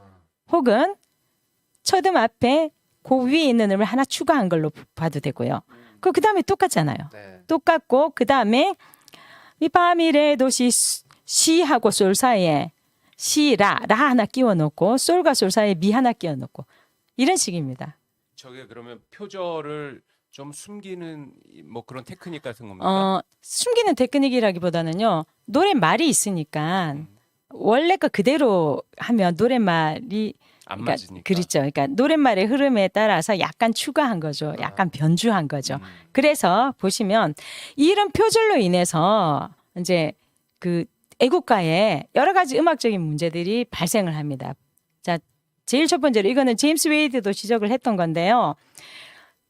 동해물과 백두산이 이렇게 되는데 동해물과 할 때 두 번째 음에 부점이 붙잖아요. 이런 음악적으로 여기 악센트가 들어가게 됩니다. 이것은 강박에서는 이런 음형이 와서는 안 되거든요, 사실. 그래서 오 도르잔스키 크라이는 그게 맞아요. 하나, 둘, 셋, 빰, 빠바밤, 빰빰 하고 원래 이게 그 목화춤 마디로 진행돼야 맞는 거죠. 근데 목화춤 마디로 된 원곡을 그냥 가춤 마디로 일박으로 해버리니까 이런 문제가 생긴 거죠. 그래서 동해물이 돼야 되는데 동과 해물이 분리가 되는 거예요. 그러니까 그냥 해물탕이 된 거예요. 해물이 예. 그래서 이런 문제는 네. 그 이제 작고하신 그 전 그 서울대 국악과 교수 장상훈 교수도 지적을 했어요. 이 사람 유럽에서 너무 오래 살아가지고 우리말을 이해를 못하나 보다. 아이 그럴 리는 없죠. 그게 아니라 사실은 노래를 작곡할 때는 노랫말을 음악적으로 그러니까 전달하는 것이 노래의 가장 큰 임무거든요. 그러니까 노랫말에 대한 이해가 동해물이 동과 해물로 나뉘면 안 된다는 건 상식이거든요. 그다음 건 더 심각해요. 백두산. 백두산은 우리나라에서 제일 높고 군산이니까. 민족의 기상을 상징하는 건데 산 모양이 돼야 되는데 이건 계곡으로 푹 꼬꾸라졌어요. 오히려 그러네요. 이렇게 백두산이 이렇게 작곡하면요. 이게 콩쿨 나가면 이거는 예선 통과도 못합니다. 이건 그렇습니까? 작곡의 기분이 안 된 거죠. 그런데 왜 이런 일이 생겼느냐? 원곡을 변주하다 보니까 이제 다른 음들을 선택할 수가 없는 거죠. 선율의 흐름상 뭐 솔도시라 도솔 레솔 뭐 이렇게 하면 어색하게 되니까. 네. 그래서 이제 이런 문제들이 생긴 거죠. 또 아까 오 도르잔스키 크라이 들어보셨을 때는 그 행진곡이지 않습니까? 군가니까. 그러니까 활기차고 좀 그 멋있어요. 그러니까 노래가 멋있으니까 지금까지도 애창이 되는 건데 이거를 애국가로 하다 보니까 아무래도 빠르기를 좀 느리게 더 하고. 느리게 하잖아요. 그러다 보니까 이게 이건 무슨 이상한 찬송가처럼 만들었냐 이런 비판을 계속 받아왔어요. 그거 정체성이 부족하다. 이건 서양 음악을 그대로 표현한 거니까 당연히 한국적 정체성은 없는 거고요. 우리 장단도 아니고 우리 가락도 아니고 지금 뭐 그 사장조의 그러니까 G 메이저의 4분의 4박자 뭐 이런 거잖아요. 다 서양 음악이거든요. 그 기백이 안 느껴지는 거죠. 그러니까 확 그 템포가 느려져 버리니까 그 장음하고 활기찬 면이 부족하다 이렇게 되는 거죠. 이런 식으로 음악적으로 해방 이후에 계속 제기되어 왔는데 이런 문제들이 이것들이 다 표절에서 비롯된 것이다라는 거죠. 그다음에 이제 내친 김에 작사자하고 노랫말까지 한번 넘어가 볼게요. 네, 네. 작사자가 뭐 윤치호다 안창호다 뭐 이런 그 논란이 많은데 아무 의미 없습니다. 왜냐하면 이 시대만 해도 그 작사라는 것이 개인적인 작업이 아니었다는 거죠. 대한제국 시절에 수십 곡의 그 애국가가 있었어요. 그러니까 1890년대에 이미 애국가 제정 운동을 독립협회에서 주도를 해요. 그러니까 독립신문 이런 데다가 막 사람들이 막 투고를 하거든요. 그 수십 종이 있어요. 그 가사 노랫말이. 그러니까 악보는 없죠. 그때 이제 악보가 아직 보편화되기 전이라. 그리고 이제 1900년대 가면 애국가 가사짓기 운동 또 이렇게 해가지고 그때에 뭐 무궁화가 이런 게 나옵니다. 그러니까 그 무궁화 삼천리 이런 것들이 노랫말이 이미 나와요. 지금 애국가 이 작사가 확립된 게 1907년으로 추정을 하거든요. 근데 이미 그 전에 다 나온다는 거죠. 그러니까 집단 창작에 의해서 이제 그렇죠. 누군가가 그러니까 지어줬는지는 모른다는 그렇죠. 거죠. 무궁화가란 건 무궁화가 해가지고 무궁화 삼천리 이렇게 시작되는 것들이 여러 곡 있고 그 다음에 이제 여기 그 1899년 6월에 배제학당 방학 예시에서 무궁화 노래가 이미 나와요. 그때 이미 그 무궁화 삼천리가 나오고 1903년에 그 기설이라는 필사본 책이 발견이 됐는데 거기에 애국 충성가라는 게 나와요. 거기에 벌써 동해물과 백두산의 해돋고 달뜨니 동해물과 백두산도 이때 이미 나온다는 거죠. 그러니까 지금의 그 애국가 노랫말은 상당 기간 동안 집단 창작으로 이루어져 왔고 그걸 이제 누군가가 뭐 그게 윤치호든 안창호든 정리한 것이다 이렇게 보는 것이 타당하고 이제 고 노동은 교수님도 계속 그런 이야기를 해 오셨고요. 그 다음에 누가 했든지 간에 이게 도대체 내용이 이미 해방 직후에도 이건 새 시대에 맞는 노래가 아니다는 이야기가 벌써 해방 직후에 이미 나왔었어요. 자, 1절 한번 보실까요? 동해물과 백두산이 마르고 닳도록 굉장히 소모적이죠. 일본 국가는 작은 조약돌이 큰 바위가 되시 끼게 낄 때까지. 이게 좀 이렇게 발전적이고 긍정적인데 이게 대비가 되는 거죠. 그러니까 후렴. 차고 넘치도록 차라리 이제 그렇게 해야 되는데 점점 더 커져가는 이게 아니라 그런 이미지가 아니고. 다 뭐 말라버리고 닳아버리고 이런 네. 소모적인 표현이 지적이 됐고요. 또 이제 뭐 최근까지도 무궁화 삼천리 뭐 하느님 보아서 이런 거에서 무궁화가 국화로 합당한가? 왜 우리 국토가 삼천리에 국한돼야 되냐? 또 뭐 하느님 이러면 특정 종교 연상시키다 이런 이제 문제지가 돼 왔거든요. 그다음에 이제 2절에 보면 그 남산 위에 조소나무 철갑을 두르도 이게 철갑 이런 것들 너무너무 시대에 뒤떨어진다. 이게 윤석준 씨가 이제 이미 지적을 했었고요. 임진왜란 때 쓰던 단어예요. 그렇죠. 3, 4절은 완전 진짜 충성을 맹세하고 욕하고 이런 내용들이잖아요. 이게 지난 시대의 산물이란 거죠. 그러니까 대한제국 시절에 그때의 애국가라는 것은 아직까지 백성들이 그 임금을 국가로 생각할 때잖아요. 그 시절의 정서를 넘어서지를 못하는 거예요. 그리고 여기에 우리 역사 없죠. 건국이념, 홍익인간 이런 거 얼마나 정말 5,000년 전에 홍익인간을 했다는 거 대단한 건데 그거 없고 우리 철학도 없고요. 자부심도 없고 이상, 비전 이런 것이 없어요. 시대 정신 없고요. 그러니까 이것은 누가 했던 우리가 논할 필요 없이 마땅히 폐기 처분해야 된다. 지금 21세기 한국의 국가적 위상이 얼마나 높아져 있는데 그다음에 또 하나의 문제가 이제 음악적 정체성이죠. 노동원 교수가 이거 뭐 가사 떼어내면 이게 어김없이 서양 음악이다. 그 뭐 원곡이 서양 음악이니까요. 중국의 국가는 중국의 궁조로 되어 있습니다. 궁조 자기들의 전통, 아악에 쓰는 전통 그 음계거든요. 일본 국가는 레로 종지하는 율선법입니다. 이게 일본의 전통 선법. 일본의 아악에서 주로 쓰는 선법이거든요. 근데 아닉대 애국가는 아까 보셨다시피 G 메이저의 4분의 4. 화성법 체계로 반주 붙고요. 완전히 서양 음악이죠. 말의 문법이 있지 않습니까? 영문법과 국문법 다르죠. 음악에도 문법이 있습니다. 어법이라고도 하고요. 근데 아닉테 애국가는 서양 음악의 고전 낭만 시대의 그 어법으로 충실합니다. 그걸로 구성이 된 거고요. 이것은 역시 아까 말씀드렸듯이 표절의 결과고요. 만약에 국가가 노랫말이 국가나 애국가가 노랫말이 영어로 돼 있다면 받아들이실 수 있겠어요?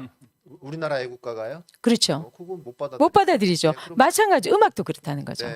음악도 중국은 중국답고 일본은 일본다운데 우리는 우리답지 않다. 이거는 부끄러워할 일이죠. 그리고 우리 음악은 한중일이 이렇게 인접해 있음에도 불구하고 일본과 중국과도 굉장히 달라요. 제가 클래식하고 그러니까 20대 초반까지는 또 그 그룹 사운드 활동도 했거든요. 네. 그래서 대중음악 클래식 다 하고 마지막으로 국악을 선택해서 오랫동안 연구하고 공부하고 작곡하게 된 이유도 그거거든요. 굉장히 독창적입니다. 이것을 우리는 살려야 되죠. 그래서 어떤 대한민국의 그 문화적 정체성을 드러낼 수 있어야 되고 쉽게 말해서 한국적인 냄새가 좀 나야죠. 향기가. 그럼요. 예. 네. 그러니까 보통 이제 그 일반인들이 다른 나라 국가를 접할 수 있는 계기가 올림픽이잖아요. 네, 올림픽에서 금메달 따는 예. 선수들의 국가가 이제 연주가 되면서 저는 이제 느꼈던 게 뭐냐면 우리나라 애국가하고 다른 나라 국가하고 이렇게 딱 비교를 해보면 우리나라 국가는 애국가는 너무 장송곡 같은 느낌이 들었어요. 쫙 가라앉죠. 네, 쫙 가라앉고 그러니까 음. 우리가 배울 때는 장엄미 뭐 이렇게 장엄하다 애국가는 네. 우리나라 애국가는 이렇게 장엄해서 좋다라고 예, 예. 그렇게 배웠는데 다른 나라하고 비교를 해보니까 장엄한 게 아니었어요 이게 그렇죠. 장성곡이었어요 장자만 예. 똑같아요 앞에 원곡은 안 그런데 네. 그게 템포라는 것이 굉장히 중요합니다 음악에서. 네. 네 그래서 저도 이게 사실 우리나라 애국가로서 좀 적합한가 굉장히 조금 막 진취적인 기상 이런 게 전혀 안 느껴지잖아요 그럼요. 그런 게 좀 있으면 좋겠어요 근데 이제 반면에 북한 국가를 그 이제 들어봤는데, 근데 그거는 굉장히 아주 활달하고 좀 뭐랄까요 진취적인 느낌은 나는데, 근데 좀 전에 김 교수님이 말씀하셨던 우리 한국적인 어떤 느낌, 이거는 그거는 좀 예, 약하게 북한에서도 느껴지더라고요. 없어요. 네, 그죠. 없고 그래서 그 문제는 북한 그 국가는 그거는 어디에 영향을 받은 겁니까? 영향을 받았다기보다는 음악 어법 자체가 서양 음악 어법으로 된 거죠. 그런데 이제 그것은 그 서양 음악 어법이 어법을 북한 정권 차원에서 좀 장려한 측면이 있어요. 일반 인민들이 받아들이기 좀 쉽다. 그러니까 그런 저기로서 그리고 오히려 우리 전통 판소리나 서도소리 이런 것들은 얘 너무 양반들의 뭐 무슨 문화다 뭐 이런 거였을까요? 아니요 그렇진 않아요. 판소리나 서도소리는 서민들이 즐기던 예술이었죠 원래는. 그런데 이것들이 너무 어렵고 또 비탄조가 많다. 이래서 이제 연주를 거의 안 하게 됐어요. 네. 그래서 지금 북한의 음악 그 상황은 전통은 거의 전통 음악들은 거의 연주가 안 되고 맞아요. 그 북한은 가야금이나 이런 것도 예, 다 그냥 서양 악기처럼 바꿔버렸더라고요. 그렇죠. 거기 배합 관현악이라고 해가지고 다 이제 평균율로 12반음을 낼 수 있도록 개량을 해서 서양 오케스트라와 같이 합니다. 그러니까 악기 개량이나 이런 측면에서는 굉장히 발달이 돼 있는데 어떤 우리 문화적 정체성 이러면은 굉장히 안타까운 점이 많습니다. 그래서 오히려 북한의 음악들이 남한에서 훨씬 더 지금 잘 전승이 되고 있고요. 뭐 그거는 또 이야기하자면 한참 걸리니까 다음에 한번 따로 하고요. 이제 애국가와 관련해서 해방 후에 두 가지 문제가 바로 이거 연결된 문제인데 심각하게 제기된 게 두 가지 문제였어요. 첫 번째가 곡조고 두 번째가 이제 그 작사자 문제였는데 뭐냐면 올드랭 사인에다가 불렀잖아요. 네. 근데 이게 뭐 동해물과 백두산하고 노래로 부를 때는 그나마 그래도 노랫말이 있으니까 그런데 이걸 기악 연주를 하게 되면 완전히 이거는 남의 나라 그렇죠. 노래잖아요. 이러니까 이게 음악인들한테는 굉장히 수치거든요. 그러니까 야 이게 좀 뭐 대안이 필요하다 이러던 차에 안익태가 이거 썼다 그러니까 그러면 뭐 정식으로 만들 때까지 이거 뭐 좀 과도기적으로 쓰자 그렇게 하고 그 임시 정부에서도 애국가로 부를 수 있도록 허락을 한 거예요. 그러니까 뭐 임시 정부에서 국가로 지정했다 이런 말은 다 잘못된 말입니다. 네. 네. 그 애국가를 바꾼 나라들도 있나요? 혹시 국가를 바꾼 나라도 있나요? 안 바꾼 나라가 드뭅니다. 아 그래요? 안 바꾼 대표적인 나라가 일본이고 네. 그다음에 한국입니다. 한국. 별걸 다 일본 남죠, 그죠? 네. 예, 프랑스 7번인가 바꿨고요. 독일이 3번인가, 미국 지금 2번 바꾸고 세 번째 지금 문제 제기되고 있고요. 다 그래요? 그렇습니다. 예, 예. 그 빰, 중국도 서너 번 바뀌었죠. 그래요? 예. 국가가 예. 그러니까 어떤 분들은 이 애국가가 관습헌법이다라고 주장을 하시는 분들도 있더라고요. 좀 깜짝 놀랐어요. 도대체 성문헌법 국가에서 관습헌법이 저는 저 수도 이전할 때 관습헌법 때문에 이전 못한다 그런 그 헌재 판결이 있었잖아요. 그때 도대체 관습헌법이 성문헌법 국가에서 말이나 되는 얘기인가? 전 사실 그런 의심을 하고 있어요. 그런 생각하고 있는데 애국가도 또 그런 얘기를 하는 분들이 있단 말이에요. 예. 관습헌법이기 때문에 바꾸지 못한다. 거기에 근데 대해서는 어떻게 생각하세요? 우리 변호사님, 법조인의 입장에서. 일단 법정 국가가 아니니까. 아니 그런데 이제 관습이라고 하는 것은 그러니까 이제 서울이 관습헌법이다, 관습헌법상 수도다 이거는 뭐 이제 조선 시대부터 거슬러 올라가 가지고 네. 뭐 한 5, 600년 동안 계속 수도였기 때문에 이제 그런 어떤 헌법적인 지위를 이제 그 갖고 있다, 얻었다 이제 이런 뜻이겠는데 뭐 애국가가 지금 만들어진 게 뭐 1935년도에 만들어졌다라는 거고 그리고 그 후에 해방 이후에 또 여러 가지 논란이 막 거쳤잖아요. 그렇기 때문에 관습화 됐다라는 말을 할 수가 없겠죠. 네. 예, 말 나온 김에 이제 짚고 넘어가자면 아까 사실은 초기에 이제 그 작가님이 언급하신 부분인데요. 지금 그 애국가는 그 2010년 7월에 국민의례규정 이건 대통령 훈령이거든요. 네. 대통령령인데 그 제 272호 4조에 애국가 제창 1절부터 4절까지 모두 제창하거나 1절만 제창한다는 이 규정이 있습니다. 근데 이거는 공무원은 지켜야 돼요. 근데 일반 국민은 지켜야 될 의무가 없어요. 그러니까 법정 국가가 아니에요. 아니고 국민들에게 부르기를 강요할 근거도 없어요. 법적 근거도. 그렇기 때문에 뭐 관습에 의해서 불려온 거지 그것이 어떤 권리를 갖는 것은 아니고 법정 국가가 없어서 누리고 있을 뿐이고 그러면 이거에 대해서 어떻게 해야 되냐 이제 이런 이제 대안이 뭐냐라고 물을 수 있잖아요. 아까 말씀드렸듯이 대한 제국 시절에도 수십 종의 애국가를 각 단위에서 선택해서 불렀거든요. 우리도 그렇게 하면 돼요. 일단 안익태 애국가는 철폐를 해야 되고 네. 무조건. 그 다음에 법정 국가 제정해야 되는데 그 기간이 필요하잖아요. 그 과도기 동안은 각 단위에서 서로 애국의 마음이 생길 만한 노래를 선택해서 부르면 된다라는 거죠. 좋은 노래들이 뭐 꽤 있잖아요. 그러니까 의식가로 그렇죠. 이제 뭐 예를 적당한 들어서 노래를 정해서 5.18 행사 때 그 임을 위한 행진곡 네네. 부른 것처럼 뭐 또 뭐 내 나라 내 결에 또 뭐 이런 상록수 뭐 이런 여러 가지 그럴 수 있죠. 예 이런 것들을 각 단위에서 자율적으로 선택해서 부를 수 있게 하면 된다는 것이고 아리랑을 애국가로 하자라는 그런 얘기도 있더라고요. 있었는데 네. 아까 이제 말씀드렸듯이 의미 없는 노랫말을 아하. 아리랑에 붙인다고 해서 그리고 이제 노래라는 게 갖다 붙일 수는 있지만 그 노랫말과 아리랑 선율이 썩 그렇게 잘 어울린다고 저는 생각 안 하고요. 그래서 그것보다는 각 단위에서 그냥 그거 부르고 싶은 사람 그거 부르면 되고요. 네. 아리랑 애국가 좋은 분들은 그거 부르시고 뭐 임을 위한 행진곡 좋은 분들은 그거 부르시고 상록주 좋은 분들은 그거 부르시고 이런 식으로 자율에 맡기고 이제 우리가 법정 국가를 제정하기 위한 논의에 들어간다는 거 가야 그 된다는 거죠. 헌법도 그 개헌을 예. 하는데 그리고 뭐 한 그럼요. 정도가 아니라 우리나라는 엄청 여러 번 자주 했잖아요. 개헌을 하잖아요. 네.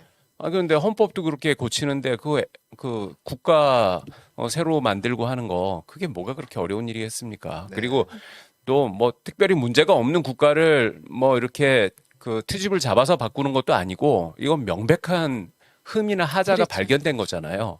예, 이거는 뭐 고민할 일이 아닌 것 같아요. 문제의 소지가 굉장히 많다고 느껴지고요. 그렇다면 바꿀 수 있는 우리가 또 마음의 준비도 해야 되고 국민적 공감대나 이런 부분들 형성을 할 필요도 있을 것 같아요.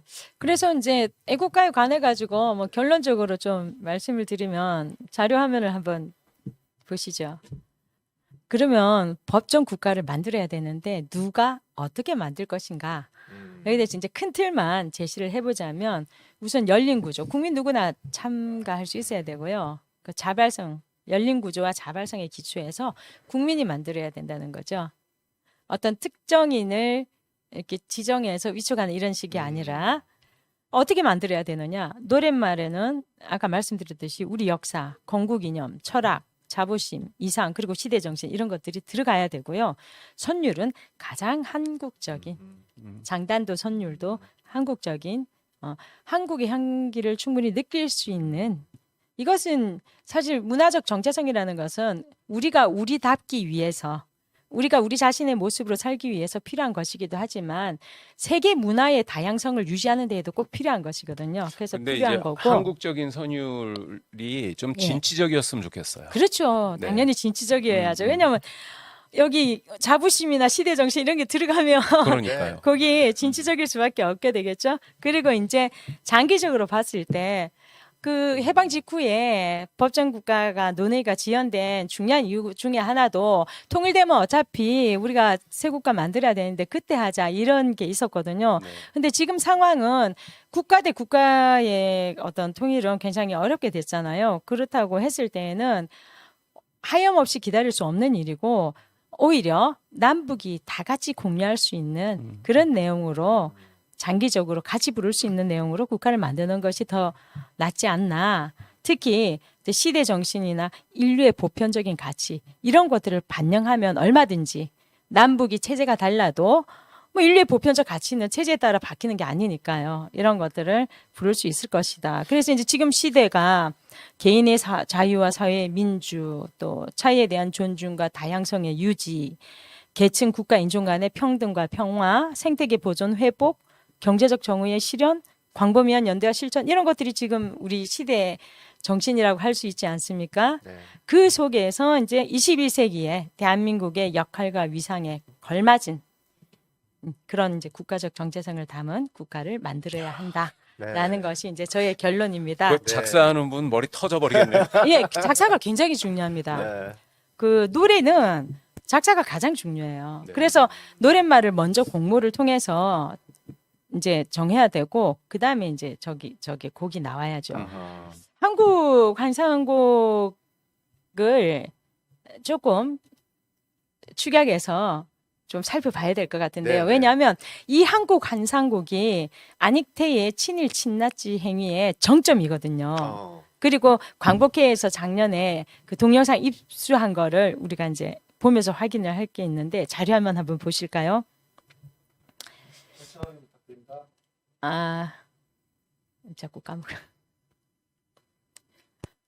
네, 한국 관상곡은 코리아 판타지라는 이름을 이제 1938년에 초연이 됐는데 아까 말씀드렸듯이 불가리아에서 연주될 때 사악장의 애국가 선율이 빠진 것으로 추정이 됩니다. 그 다음에 토와 만주국 코리아 판타지 다시 돌아오는데 이게 이제 그 전쟁이 끝나고 다시 코리아 판타지로 돌아오는 거죠. 그 변화 과정을 보면요. 처음에는 사악장의 애국가 선율이 포함됐는데 교쿠토 토하로 가게 되면 이 부분이 일단 사막장에 있던 고종의 장례음악이 빠지고요. 그 다음에 애국가 선율이 포함된 사악장이 없어집니다. 그 다음에 이게 몽고 여행의 기억을 담은 뭐 음악 이야기 뭐 이런 식으로 대체가 됩니다. 그 다음에 이게 만주국으로 가게 되면 이 그 사악장이 어떻게 되냐면 이제 드디어 그 합창 부분 만주국을 찬양하는 합창 부분이 여기에 들어가게 됩니다.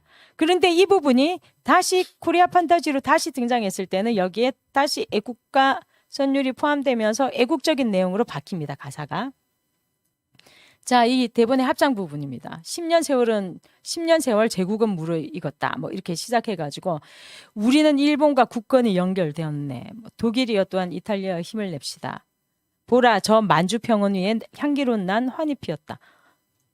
이런 식이죠, 그죠? 이게 지금 어떻게 바뀌었냐면 화려한 강산 한반도 나의 사랑, 한반도 너희뿐일세, 무궁화 삼천리 나의 한반도, 영광의 태극기 길이 빛나라 이렇게 바뀌었어요. 이게 바로 안익태의 자필악보입니다. 자필악보 뒤에 습작노트 뒤에 메모해 놓은 건데 여기에 보시면 화려한 강산 한반도 나오죠. 네. 그러니까 안익태의 초고를 나중에 누가 다듬어서 지금 가사로 쓰고 있는 겁니다. 자, 합창 부분 내용의 변화를 보시면 만주국을 찬양하던 내용은 한반도를 하는 내용으로 바뀌고요. 추주국 상국의 동맹을 다짐하는 내용은 애국을 다짐하는 내용으로 바뀝니다. 자, 이제 한번 실제로 들어보실까요?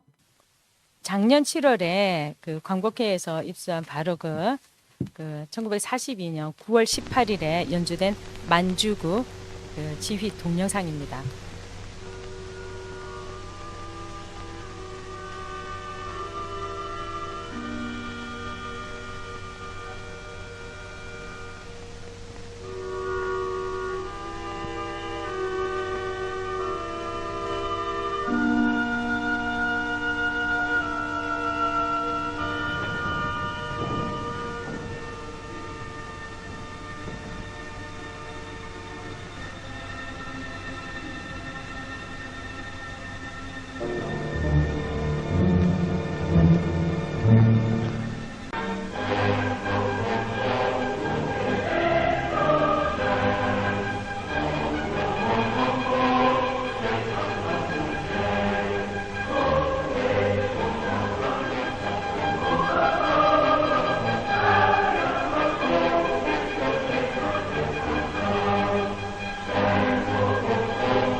이 사람이 바로 오시마 히로시 주독 일본 대사입니다. 전후에 A급 전범으로 기소되죠. 네. 이 사람은 그 독일에 있을 때 나치보다 더 나치즘을 신봉한다 이런 평가를 받습니다. 그 다음 화면에서 이 사람이 에하라 고이치입니다. 바로 그 만주국 만주국 하얼빈 부시장하고 주독 그 스파이 했다는. 공사관 스파이를 참사. 공사관 참사를 하면서 스파이 총책을 했던 에하라 고이치고 이 사람이 만주국 공사인 여의문으로 추정이 됩니다. 그리고 이제 쭉 한번 플레이를 해볼게요. 마지막 부분.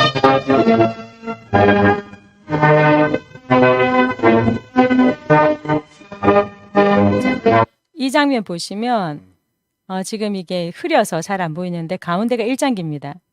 그리고 양쪽에 만주국 국기죠. 지금 보시는 이게 만주국 국기입니다. 만주국 국기고 뭐 프랑스 국기 같기도 하고. 이게 이제 오족 겹화잖아요. 네. 그 어떤 5가지 색깔을 넣어 이렇게 만들었고 여기에 지금 흑백으로 되어 있지만 그 진한 부분만 보이지만 여기가 네. 양쪽에 노란색. 만주국 국기고 가운데에 일장기가 걸려 있습니다.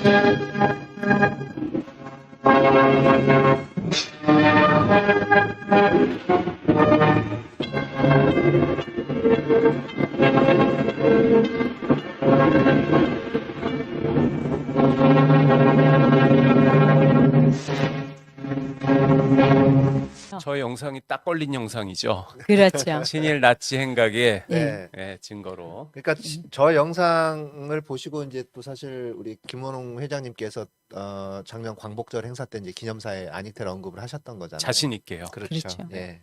이것이 이제 안익태의 모든 친일, 친나치 그 행위에 가장 결정판이죠, 저게. 네. 예, 결정적인 그 증거라고 할 수 있는 거죠.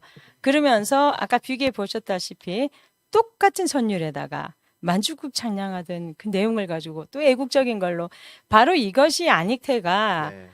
비난을 받을 수밖에 없는 핵심적인 이유인 것이죠. 그렇죠. 예. 그러니까 그 어쨌든 친일 행적을 했던 사람들이 정말 뭐 여러 분야에 각계각층에 정말 많았잖아요. 그리고 예. 뭐 저 친일 인명사전에도 수백 명의 사람들이 올라가 있고 4,800명 정도가. 4,800명이요? 제가 잘못 알고 있었나 봐요. 음. 저는 왜 수백 명으로 알고 있었죠? 아, 700 몇십 명으로 그거는 알고 이제 정부 공인 네네. 친일 반역자 숫자가 네. 한 700여 명 정도. 네네네 그렇군요. 그래서 어쨌든 우리가 교과서에서 요즘에는 뭐 많이 빠져 있는데 교과서에 친일파들의 어떤 작품이나 이런 부분들이 지금들은 많이 빠져 있는데 그럼에도 불구하고 저희가 어렸을 때 학교 다녔을 때 배웠던 그 매국 행위를 했던 자들의 어떤 작품이랄지 또 뭐 그런 작품은 뭐 소정주의 국화협회서뿐만 아니라 예, 그다음에 여러 음악인들의 작품 그다음에 미술인들의 작품들도 역시 저희는 그것도 모르고 그냥 배웠단 말이에요. 그냥 화가인가 보다라고 생각했고 홍남파 뭐 애국지사였나 보다 뭐 이렇게 생각을 했고 그렇게 배웠으니까 이제는 우리가 좀 바로 잡아야 되는 그런 시점이 온 것 같고요. 그렇다면 자 문화예술인들 중에서 이런 친일 행각을 했던 사람들 자 이런 사람들에 대한 친일 청사는 어떤 식으로 이루어져야 될까요? 이제 가장 기본적인 거는 누가 어떤 일을 했는지를 그것을 국민들이 분명하게 알게 해야 되겠죠. 네네. 예, 그게 출발이고 그리고 사실 그냥 국민들이 어떤 사람이 어떤 행각을 했다라는 것을 알면 그 다음은 저절로 해결되는 문제입니다. 예, 뭐 그 사람들을 어떻게 해야 할지 이것은 그냥 상식적인 선에서 그 당시 어떤 사회적 상황에 따라서 적절히 하면 되는 것이고요. 네. 그러니까 무엇보다도 과거에 뭐 예컨대 뭐 현재명 씨는 서울대 의대 학장을 했던 사람이고, 음대 학장. 예. 예, 그 다음에 뭐 저기 이흥열 씨인가요? 네. 이흥열 씨는 또 숙대 음대 학장을 했었던 사람이고 예, 예.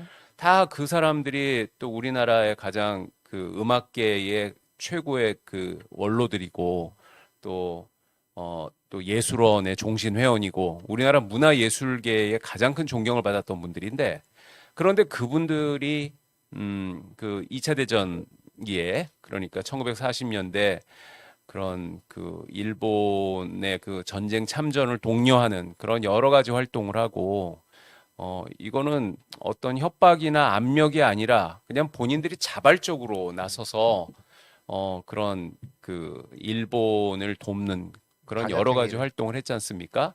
그런데 그런 것을 국민들이 분명하게 알았다면 어떻게 그 사람들이 우리나라 문화 아무리 그 사람들의 재능이 뛰어나다 하더라도 문화예술계의 가장 존경받는 원로 노릇을 할 수 있었겠어요. 몰랐기 때문에 그랬던 거죠.